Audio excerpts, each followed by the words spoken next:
सो exam season आ चुका है, आपकी प्रिपरेशन बिल्कुल भी नहीं है और अब आपको लग रहा है कि आप स्कोर नहीं कर पाओगे, तो ये स्ट्रैटेजी मैं आपके लिए लेके आया हूँ जिसकी हेल्प से आप proper at least 50 to 60 marks out of 80 score कर सकते हो बिना किसी एक्स्ट्रा एफर्ट के। बस आपने प्रॉपर स्ट्रैटेजी फॉलो करनी है जो कि मैं आपको बता रहा हूँ। सो पहला स्टेप आपका क्या होना चाहिए? आपका पहला स्टेप होना चाहिए, आपको पता होना चाहिए क्या इंपॉर्टेंट है एग्ज़ाम में, कि क्या पढ़ना है आपने एग्ज़ाम में। ऐसा नहीं कि कुछ अपने बुक खोली जो मन किया वो पढ़ लिया, नहीं। आपको पता होना चाहिए कि एग्ज़ाम में इंपॉर्टेंट क्या है। तो उसके लिए आपको मार्क्स की डिस्ट्रीब्यूशन पता होनी चाहिए कि कौन सा चैप्टर, कौन सा पार्ट कितने मार्क्स का आएगा, उस हिसाब से अपनी प्रायोरिटी बनाओगे। सो फर्स्ट ऑफ ऑल अगर मैं केमिस्ट्री की बात करता हूँ, केमिस्ट्री आपकी टोटल 25 मार्क्स की आएगी। आउट ऑफ 80 आपकी 25 मार्क्स की केमिस्ट्री आएगी। केमिस्ट्री में आपके 4 चैप्टर हैं: chemical reaction and equation, acid basis and salt, metals and non metals, carbon and its compounds.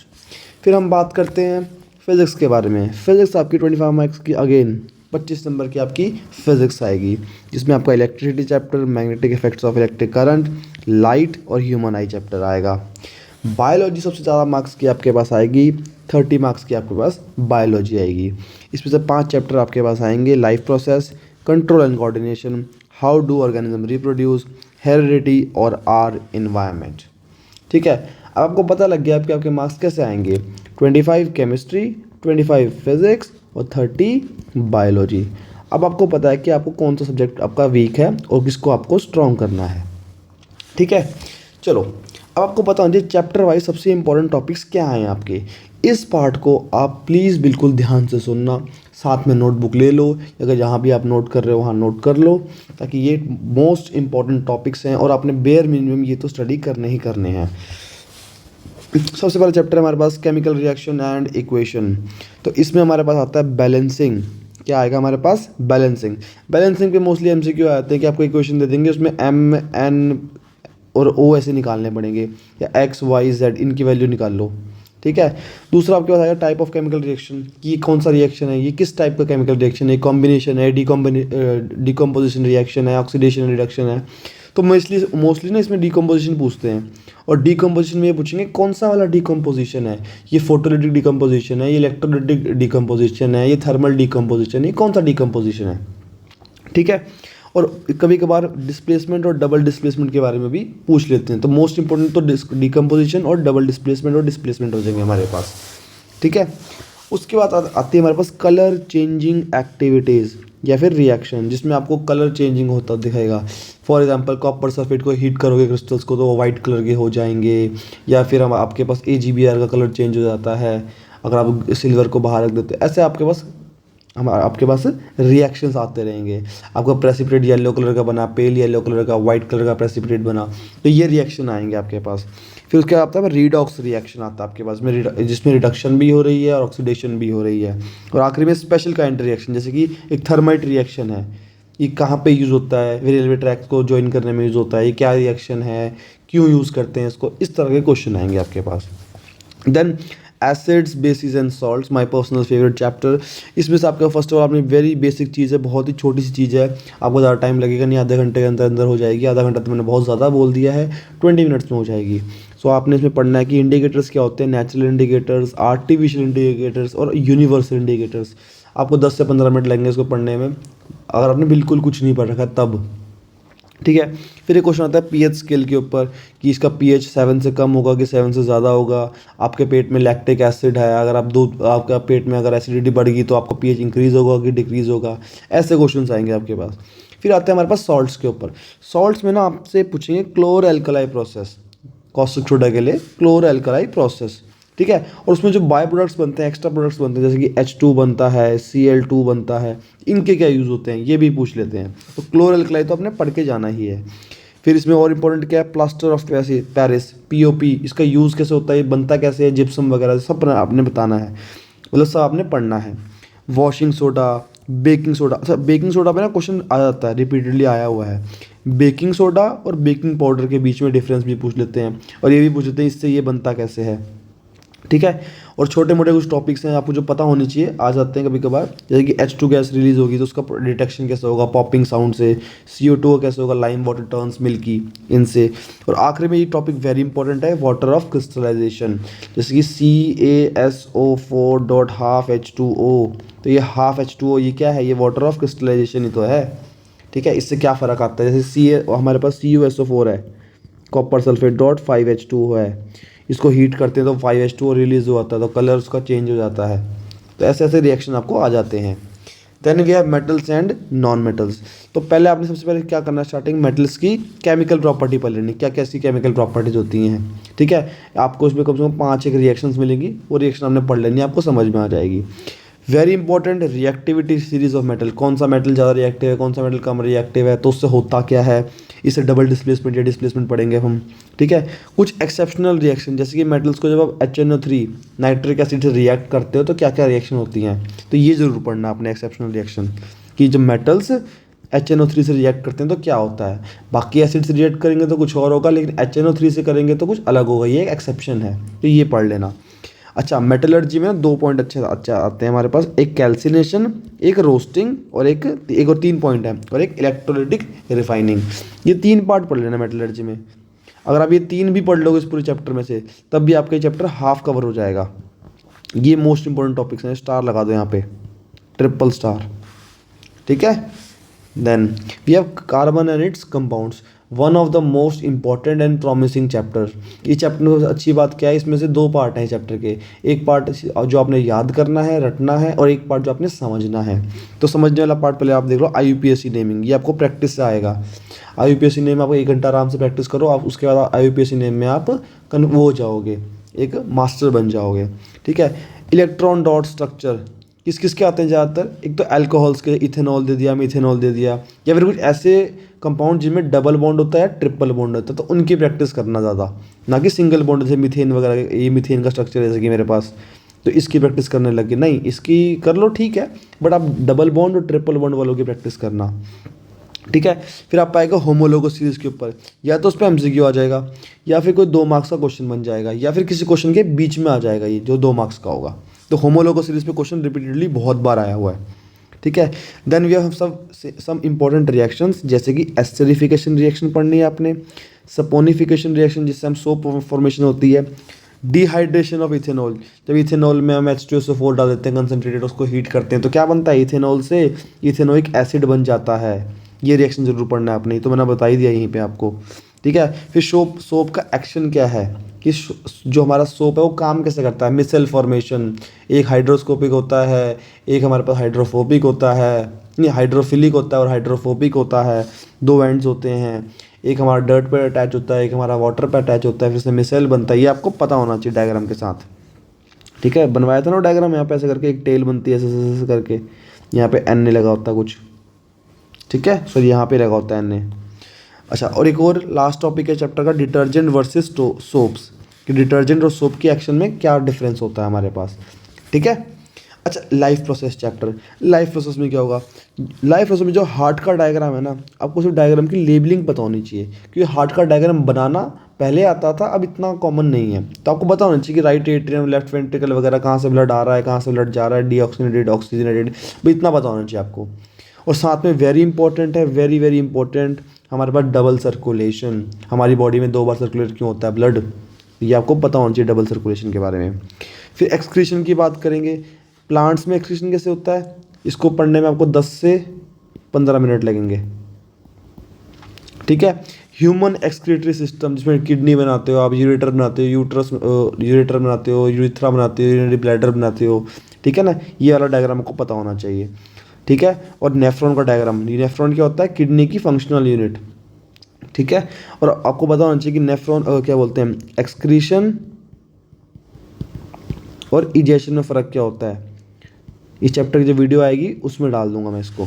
ठीक है, चलो, उसके बाद रेस्पिरेटरी सिस्टम में एरोबिक और एनारोबिक के बीच का डिफरेंस भाई पता ही होना चाहिए। NCERT में एक डायग्राम है कुछ इस तरह से, 3 पाथ बता रखे हैं जिससे रेस्पिरेशन होती है।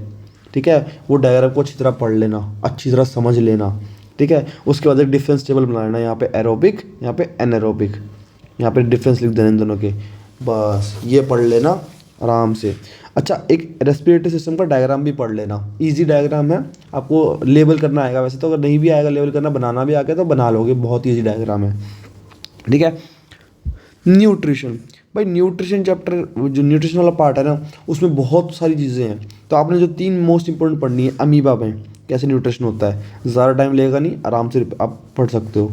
फोटोसिंथेसिस, भाई इसकी केमिकल इक्वेशन जरूर पढ़ लेना कि फोटोसिंथेसिस में केमिकल इक्वेशन क्या होती है, जैसे ग्लूकोज बनता है। ठीक है, वो ज़रूर पढ़ लेना। ठीक है। और डाइजेस्टिव सिस्टम आपने कंप्लीट पढ़ के जाना है, डाइजेस्टिव सिस्टम तो छोड़ना ही नहीं है। डायग्राम बनाना आता हो चाहे ना आता हो, इसके बारे में पता ज़रूर होना चाहिए आपके पास कि कौन सा एंजाइम क्या करता है। ठीक है, ये सब आपको ज़रूर पता होना चाहिए, कौन से फंक्शन का क्या पार्ट है, कौन सी साइट आपकी कंप्लीट डाइजेशन की काम आती है, ये सब ज़रूर पता होना चाहिए आपको। Then we have control and coordination. सबसे पहले सबसे इजी पार्ट, न्यूरॉन का डायग्राम, नर्वस टिश्यू का। आराम से न्यूरॉन का डायग्राम बना लो, आप बना भी लोगे, उसके जितने पार्ट्स है, डेंड्राइट्स, एक्सॉन, रोडोडेंड्रियर, सब पता होना चाहिए, इनका मतलब क्या है, कैसे क्या काम करते हैं ये। बिल्कुल डीप में नहीं, बस ओवरऑल आपको ऊपर ऊपर से पता होना चाहिए। Reflex action and reflex arc, very important topics and very easy topics. बच्चों को अभी भी इसके बीच का डिफरेंस नहीं पता होता, वेरी इजी। ठीक है। ह्यूमन एंड प्लांट्स हार्मोन, इसको तो आप ट्रिपल स्टार की जगह 4 बार स्टार लगा लो, 5 बार स्टार लगा लो। 2 टेबल बनाओ, एक में ह्यूमंस के हार्मोन्स लिखो, उसके फंक्शन लिखो और कहाँ पे वो होते हैं वो लिखो, वैसे ही प्लांट में लिखो। इसको तो रट लो, इस पे एमसीक्यू भी आया हुआ है बहुत बार, इस पे 2 नंबर के क्वेश्चन भी आए हुए हैं बहुत बार, तो ये तो ज़रूर पढ़ना आप। फिर ब्रेन, अगर ब्रेन का डायग्राम आप ड्रॉ कर सकते हो तो अच्छी बात है, अगर नहीं कर सकते तो उसकी लेबलिंग तो पढ़ ही लेना। अगर वो भी तुम थोड़ा बहुत ऊपर नीचे भूल जाते हो, इनके फंक्शन ज़रूर पढ़ लेना, हिंड ब्रेन, मिड ब्रेन, ये मेड्यूला, इन सब के सेरिब्रम सब पढ़ लेना इसको। ठीक है। ब्रेन तो वेरी इंपॉर्टेंट है बेटा, ब्रेन का डायग्राम तो अपन पढ़ना ही है इस चैप्टर में। और आखिरी में 3 छोटी छोटी चीज़ें वेरी इंपॉर्टेंट बट छोटी हैं, फोटोट्रॉपिज्म, जियोट्रॉपिज्म और हाइड्रोट्रॉपिज्म।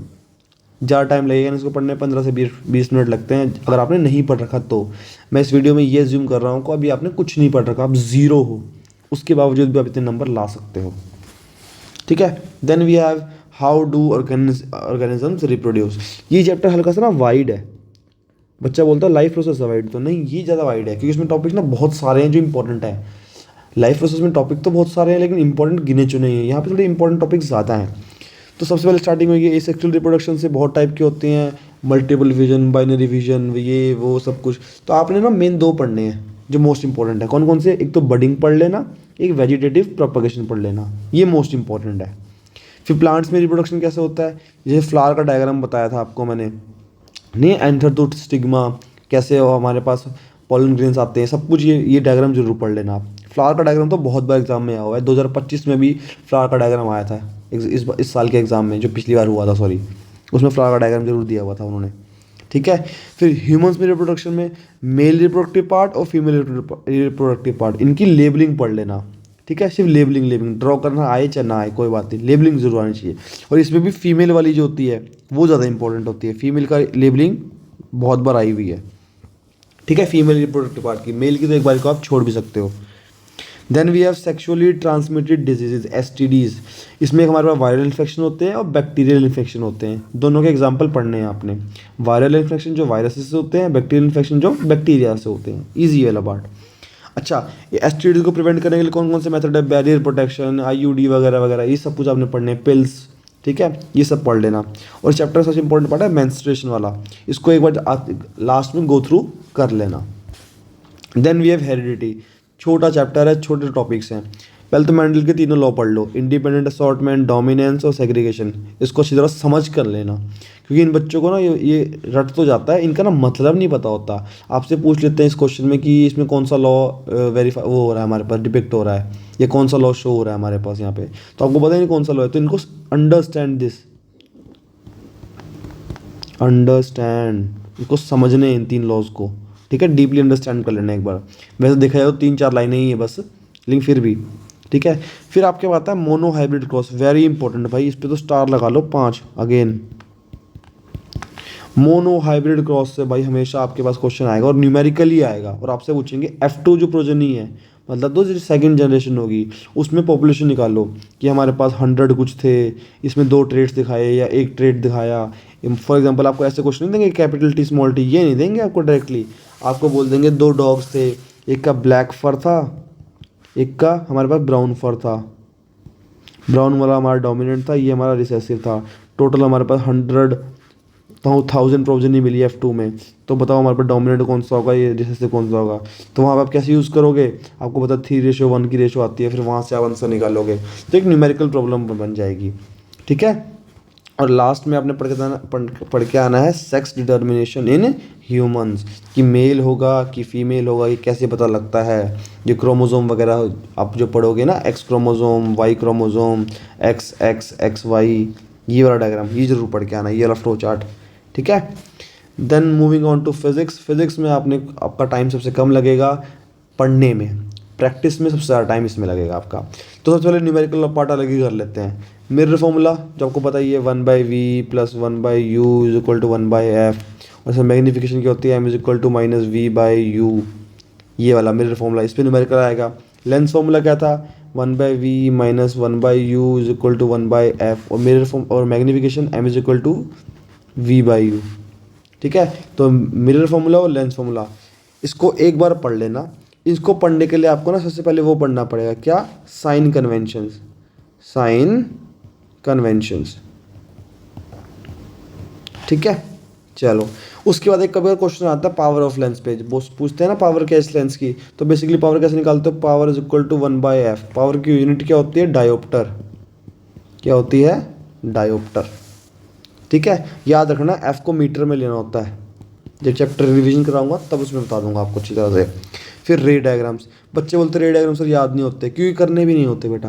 रे डायग्राम को समझ लो, उसके बेसिक रूल पढ़ लो कि कैसे बनते हैं, उसके बाद रे डायग्राम खुद से बना लोगे, जैसा मर्जी आ जाए, आपको रटना एक भी नहीं पड़ेगा। आपको बेसिक रूल पता लग जाए, उसके बाद आप खुद से रे डायग्राम्स को बना सकते हो। उसके बाद स्नेल्स लॉ आएगा आपके पास, आपने वो पढ़ा था ना रिफ्रैक्शन, एक क्लास लैब से, तो उसमें से आएगा आपके पास स्नेल्स लॉ, ठीक है। और लास्ट में जब चैप्टर खत्म कर लोगे तो एक बार दोनों ही तरह के लेंस, कन्वेक्स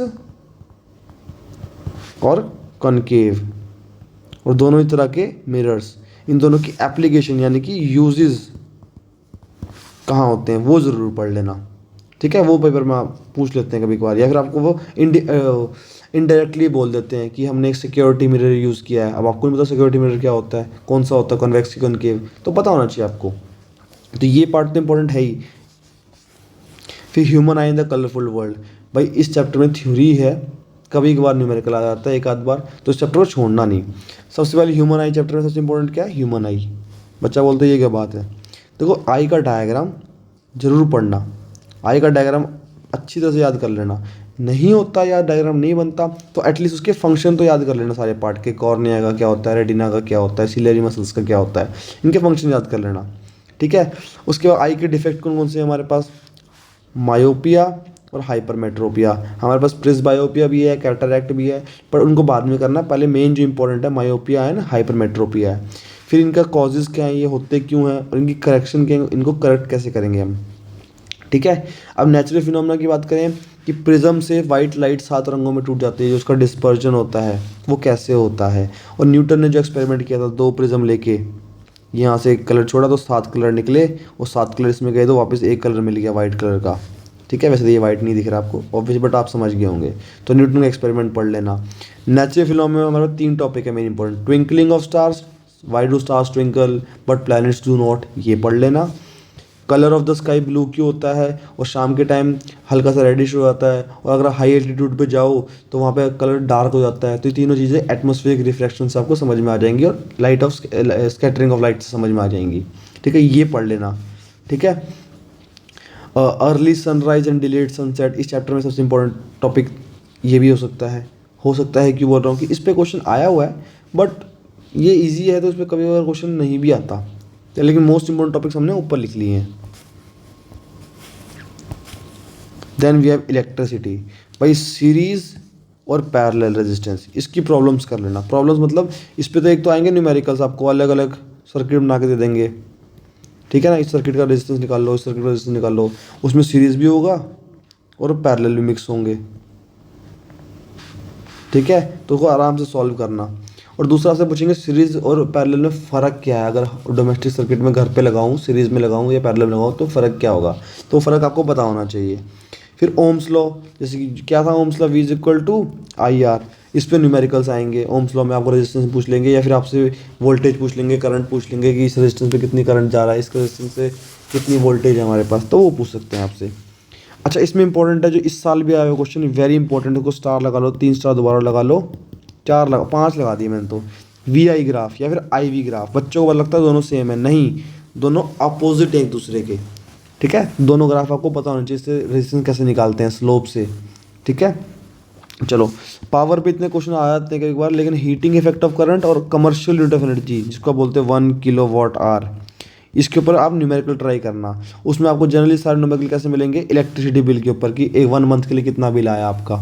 ठीक है, 6 रुपीज़ पर यूनिट दे देते हैं, आप कैसे कुछ दे देते हैं, इलेक्ट्रिसिटी बिल निकालना आता है, तो ये ज़रूर करना, इस पर भी 5 स्टार लगा लो। Then we have magnetic effect of electric current. भाई फ्लेमिंग लेफ्ट हैंड रूल जरूर पढ़ के जाना, और इसमें से या तो देखो, अगर आपको समझ नहीं आता कैसे सॉल्व करना है तो फिर तो आप सिर्फ और सिर्फ स्टेटमेंट पढ़ के चले जाओ। क्या पढ़ के चले जाओ, स्टेटमेंट पढ़ के चले जाओ, कि रट के चले के डायग्राम बना लेंगे इसका अगर आ गया तो। वरना अगर आपने अच्छी तरह इसको कवर करना है तो उसमें एक टॉपिक होता है कि अगर मान लो कि एक चार्ज पार्टिकल मूव कर रहा है इस डायरेक्शन में, मैग्नेटिक फील्ड इस डायरेक्शन में, तो बताओ उस पर फोर्स कहाँ को लगेगी। आपको चार्ज पार्टिकल नहीं देंगे, आपको बोल देंगे इलेक्ट्रॉन मूव कर रहा है, तो आपको बताओ जिसमें नेगेटिव चार्ज है। ठीक है, तो इलेक्ट्रॉन अगर ऐसे मूव करता है तो करंट ऐसे मूव करता है, अगर कोई पॉजिटिव चार्ज ऐसे मूव करता है तो करंट भी ऐसे मूव करता है। ये छोटी छोटी चीज़ आपको पता होनी चाहिए। फ्लेमिंग लेफ्ट हैंड रूल पे लॉजिकल क्वेश्चन आ जाते हैं, न्यूमेरिकल टाइप तो नहीं बोलेंगे उसको, लॉजिकल क्वेश्चन बोलेंगे। ठीक है, फिर सोलेनोइड का डायग्राम पता होना चाहिए। सोलेनोइड पढ़ा है ना आपने, कुछ इस तरह का होता है सोलेनोइड आपका। ठीक है, और ये सिमिलर क्यों होता है बार मैग्नेट के, क्यों बोलते हैं इसकी मैग्नेटिक फील्ड है सिमिलर है, तो वो आपको पता होना चाहिए। अच्छा, राइट हैंड थंब रूल की ना एक्टिविटी आ जाती है कि आपने एक पेपर लिया, यहाँ पे आयरन फिलिंग्स डाल दी, तो बीच में आपने एक वायर दे दी जिसमें करंट जा रहा था, तो आपने नोटिस किया कि यहाँ पे एक सर्कुलर पैटर्न बन गया। तो इस तरह की एक्टिविटीज़ के ऊपर क्वेश्चन आते हैं, कि अब इसका डायग्राम पढ़ लो, वो भी बहुत है। अच्छा, मैग्नेटिक फील्ड लाइन की प्रॉपर्टीज़ क्या होती हैं कि दो मैग्नेटिक फील्ड लाइन आपस में इंटरसेक्ट नहीं कर सकती, ये रॉन्ग होता है। मैग्नेटिक फील्ड लाइन नॉर्थ से चलेंगी और साउथ पे ख़त्म होंगी आउटसाइड, बट इनसाइड कैसे चलेंगी, साउथ टू नॉर्थ। ये चीज़ पता होनी चाहिए। अच्छा, डोमेस्टिक सर्किट में live wire, neutral wire, earth wire, इनमें क्या फ़र्क होता है, किस में करंट होता है, किस में करंट नहीं होता, किसका क्या क्या काम होता है, ये पता कर लेना। और लास्ट में जो फ्यूज़ होता है और एमसीबी होता है, इनकी वर्किंग क्या होती है, क्यों यूज़ करते हैं इनको। ठीक है, चलो, लास्ट चैप्टर आर एनवायरनमेंट, इसको तो मैं बोलता हूँ बोनस चैप्टर। बोनस चैप्टर, ये बच्चों को तो पास कराने के लिए चैप्टर दिया गया है। ये चैप्टर पे एग्जिस्ट करता है तो बच्चे फेल कैसे हो रहे हैं, मुझे तो ये समझ नहीं आता। तो सबसे पहले इसमें इंपॉर्टेंट है 10% लॉ, कि जितना कोई एक टर्शियल एक हमारे पास जो ट्रॉफिक लेवल है, दूसरे ट्रॉफिक लेवल से जो एनर्जी ट्रांसफर होती है सिर्फ 10% हो पाती है। ठीक है, वो क्यों होती है, क्या होती है, वो उसके बारे में पढ़ना है। 10% लॉ तो पढ़ के ही आना है। और ट्रॉफिक लेवल्स क्या होते हैं, कंज्यूमर लेवल, फिर प्राइमरी कंज्यूमर्स, और या फिर प्रोड्यूसर, फिर प्राइमरी कंज्यूमर, फिर सेकेंडरी कंज्यूमर, ऐसे ऐसे पढ़ के आने हैं आपने। ठीक है, फिर ओजोन लेयर पे क्वेश्चन पक्का आता है, वो पक्का नहीं भी आए तो वेरी इजी टॉपिक है, आपको 10 मिनट भी लगेगा मुश्किल से। ओजोन लेयर बनती कैसे है, फिर डिप्लीट कैसे होती है, क्यों डिप्लीट होती है वो। ठीक है, और एक बायोलॉजिकल मैग्निफिकेशन, ये जरूर पढ़ के जाना, इस पर क्वेश्चन आया हुआ है बहुत बार, बायोलॉजिकल मैग्निफिकेशन। तो यहाँ आपको ना सारे टॉपिक ऑलमोस्ट पता चल चुके हैं। बच्चा बोलता है सर ये तो ऑलमोस्ट सारा सिलेबस ही हो गया एक तरह देखा जाए तो, आपने तो 70% सिलेबस बता दिया, तो 30% आपके मैंने टॉपिक कम यहाँ कर दिए। अब देखो मैं क्या आपको मेन स्ट्रेटेजी अब बताता हूँ। देखो, जो चैप्टर आप बिल्कुल स्किप कर ही नहीं सकते, आप ये चैप्टर को स्किप करना ही नहीं, ये चैप्टर तो पढ़ के ही जाने हैं, इसमें से एक भी कम नहीं करना है। वो कौन से हैं, फर्स्ट चैप्टर आपका केमिकल रिएक्शन एंड इक्वेशन, और उसके बाद आपका second chapter acid basis and salts.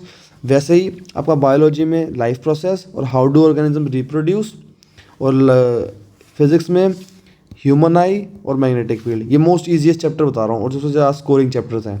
और लास्ट में आर एनवायरनमेंट तो छोड़ना ही नहीं, तभी इसको अलग से लिखा है, इसको तो छोड़ना है ही नहीं। तो जो आपका 70% मैंने सिलेबस बताया था, 100 से 70 पे रिड्यूस किया था, 100 से कहाँ पहुँच गए हम, 70 पे पहुँच गए थे। अब उसका भी मैंने हाफ कर दिया, यानी कि 35% कर दिया सिलेबस। 35% सिलेबस कर लो, उसके बावजूद भी आपके 40% नंबर आ जाएंगे। 40% करा, 40 मार्क्स आ जाएंगे। मतलब 35% सिलेबस कर रहे हो आप, और मार्क्स आपको मिल रहे हैं 50%, यानी कि 40 नंबर। देख लो, इतना फ़ायदा हो रहा है आपका सिर्फ ये टॉपिक्स करने से, सिर्फ और सिर्फ एक स्ट्रैटेजी बनाने से, समझे।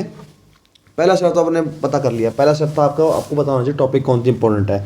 दूसरा टॉपिक, भाई ये पढ़ने कब है ये तो बताओ, कब पढ़ो इनको, मैं टाइम भी तो होना चाहिए।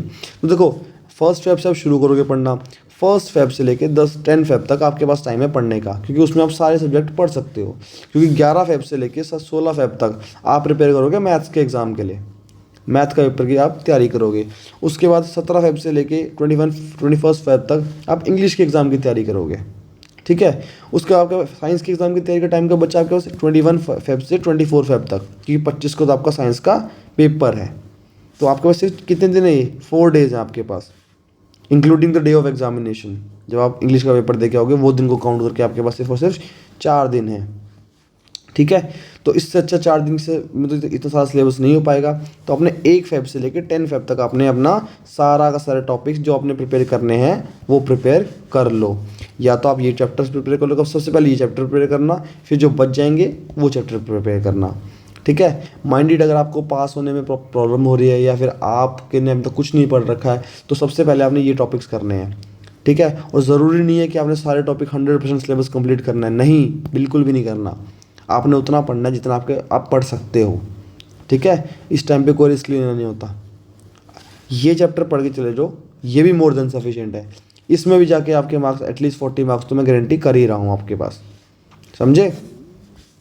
चलो अब प्रिपरेशन करना कैसे है भाई, ये जो 4 दिन मिलेंगे इसकी छुट्टियों में प्रिपरेशन करोगे कैसे। तो देखो 21 को आप पेपर दे के आए तो अब बायो के PYQ कर लो, बायो के तो जो आप चैप्टर करने वाले हो उसके PYQs कर लो, ठीक है। तो हाफ डे होगा आप उस दिन, तो आधे न्यूमेरिकल इस दिन कर लेना, तो आधे न्यूमेरिकल कर आधे PYQ इस दिन कर लेना। तो जो बच जाएंगे कुछ टॉपिक्स तो नेक्स्ट डे कर लेना 22 को सुबह उठ के, या फिर 10 बजे तक सुबह कर लेना। उसके बाद आपने पूरा दिन किस पे स्पेंड करना है, केमिस्ट्री के PYQs पे, केमिस्ट्री के क्वेश्चंस करने PYQs, ओनली PYQs करने। इस टाइम पे कोई नई चीज़, कोई एग्जाम्पलर नहीं, कोई कुछ नहीं, इन 4 छुट्टी में सिर्फ ओनली PYQs करने हैं आपने। और लास्ट डे फिजिक्स के आपने PYQ करने हैं। मैं लास्ट में फिजिक्स की बोल रहा हूँ कि उससे पहले अगर आप मेहनत करोगे तो मे बी आप मेथड भूल सकते हो। तो ये फ्रेश की भी मेहनत है, आपने फ्रेश न्यूमेरिकल ट्राई किया तो नेक्स्ट डे एग्जाम में आप कर सकते हो, ठीक है। नेक्स्ट डे तो फिजिक्स के आपने न्यूमेरिकल्स कर लिए, PYQs कर लिए हैं। तो 3 दिन में आपने अपने PYQ की प्रैक्टिस कर ली है। और आखिरी दिन आपने क्या करना है, आखिरी दिन आपने सिर्फ रिवीजन करनी है। जो आपने टॉपिक्स पढ़ लिए हैं ऑलरेडी, जो आपने टॉपिक्स पढ़ लिए हैं आपने वही टॉपिक्स को पक्का करना है 100% फाइनल। आपने बोलते हैं ना final nail in the coffin, वो वाला काम करना है बस, cherry on the top. Last में सब कुछ एक दिन लगा के प्रिपेयर कर देना है, ठीक है। एक बात याद रखनी है, नोट कर लो चीज़, no new topics, no new topics और चैप्टर्स, ठीक है। इन दिनों में आपने कोई नया नहीं पढ़ना है, जो पढ़ लिया उसी को रिवाइज करो। भले आपने बहुत कम पढ़ा है, भले आपने बहुत ज़्यादा पढ़ा है, उन्हीं को रिवाइज करना है बस। कोई नया टॉपिक नहीं, कोई यूट्यूब वीडियो नहीं, मेरी वीडियो भी नहीं, किसी और की वीडियो भी नहीं, कोई फ्रेंड बोले भाई ये टॉपिक पढ़ ले, नहीं। जितना पढ़ लिया उसको पक्का करो, क्लियर। अच्छा स्टेप 3, बहुत बच्चा बोलता सर आपने शेड्यूल बना दिया, आपने ये भी बता दिया कि क्या क्या पढ़ना है, अब मुझे प्रॉब्लम क्या है, मुझे ये तो पता है कि मैं प्लान तो बना लेता हूँ लेकिन मैं इसको एग्जीक्यूट नहीं कर पाता। तो एग्जीक्यूशन कैसे करना है मुझे तरीका बताओ। सबसे पहले आप NCERT से पढ़ोगे, NCERT खोल के बैठो। अगर आपने सामने यूट्यूब चलाना है तो यूट्यूब भी चला सकते हो, वरना अगर आप NCERT से कंफर्टेबल तो वही चलाओ, ठीक है।